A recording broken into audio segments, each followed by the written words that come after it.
Hey everybody, and welcome back to Eric's MTB. Today we're going to talk about a question that I see online a bit and that I've actually been asked a couple of times, and that question is, since I want to start mountain biking on a budget, can't I just walk into a department store and pick up all the equipment I need and get started that way?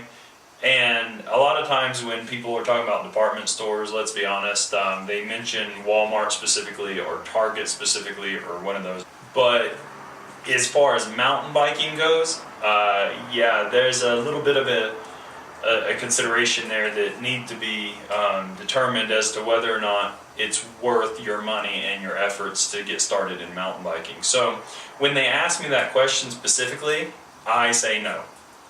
And the reason is because the main aspect of what you're going to need for mountain biking is a bike. And that bike in any of those stores, if you go into the store itself, is going to have a couple of issues. One is that the componentry of that bike is not going to hold up to most normal bike trails and any kind of regular bike use. The cranks typically aren't that good. The sprockets and chain wheels and cassettes aren't, that good as well. You have really cheap suspensions on the bikes that don't work very functionally, and they rob you of a lot of your energy and they break easily. Then you have, of course, the issue of sizing. I'm 6'1" or 6'2", and I have yet to find a store that carries in stock a bike that actually fits me. So there's your biggest issues. The componentry is not real good, and the fit isn't real great. And then on top of that, the design of the bikes themselves are designed in such a budget way that there's not much room for upgrading. The bottom brackets don't really, you can't really use modern bottom brackets that are good quality, which means that you're limited on crank styles that you can use, typically speaking.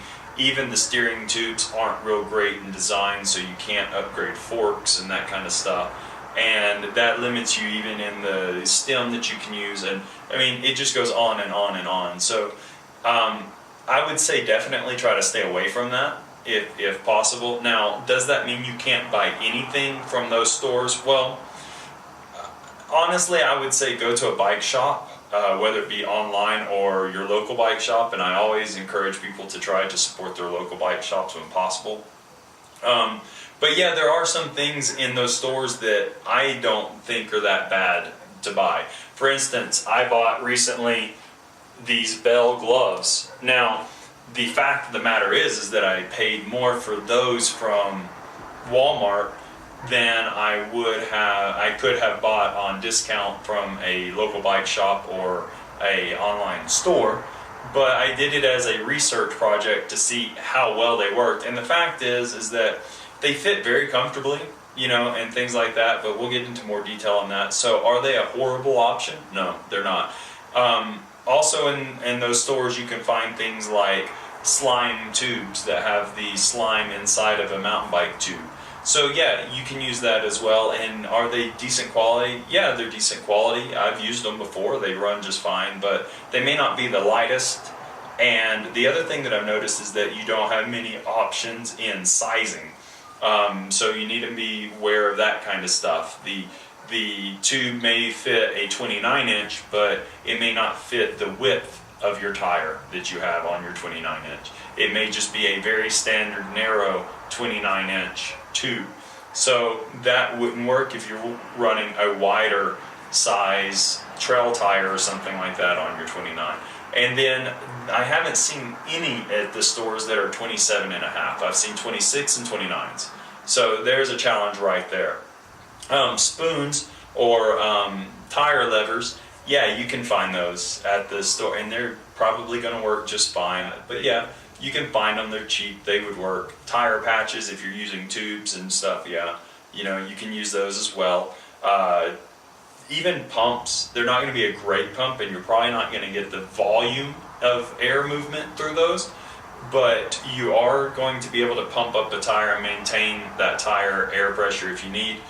Now, that being said, the hand pumps that are travel size, kind of like this one that I have in front of me, or the floor pumps that you have are probably going to be a cheaper quality, which means that they may break much sooner than another higher quality pump. It could be through use. The piston may break, the handle may break, the nozzle may break, it may stop sealing with the valve, or it could be that you accidentally drop it or it falls off your bike and that slight impact will damage it, whereas a better quality pump may not have that same issue. So these are all things to consider. So can you buy some components at that store at Walmart or Target? Yeah, you can. But the question is, do you really feel comfortable with what you're buying, or do you know enough about the components you're trying to buy that make it worth that investment or that chance? That's up to you. I really suggest just trying to support your local bike shops. A lot of them understand budget riders as well, even though they're kind of fanatic about riding, and that's why they work in and own bike shops. But if you get to know them pretty well, then they will try to help you out and try to show you some discount parts that they might have, or they will try to show you the best value for your dollar that you can find in them.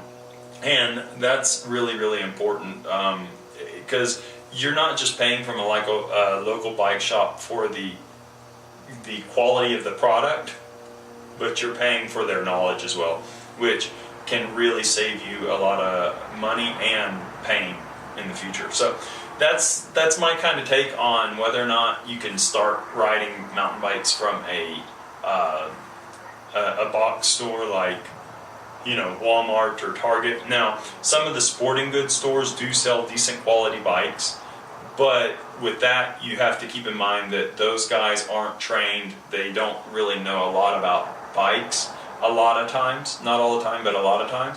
So you may not get the fit of bike that you need, and it may not be put together the right way. I'm not saying all are that way, I'm just saying some may be that way.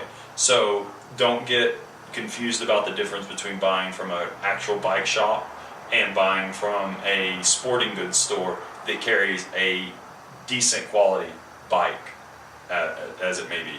So those are a couple things that I think that most people getting into biking should kind of keep in mind, and hope that was useful information for you. I hope that you enjoy the shows that I'm putting out, and once again, thanks for stopping by, and I hope to see you in the next episode.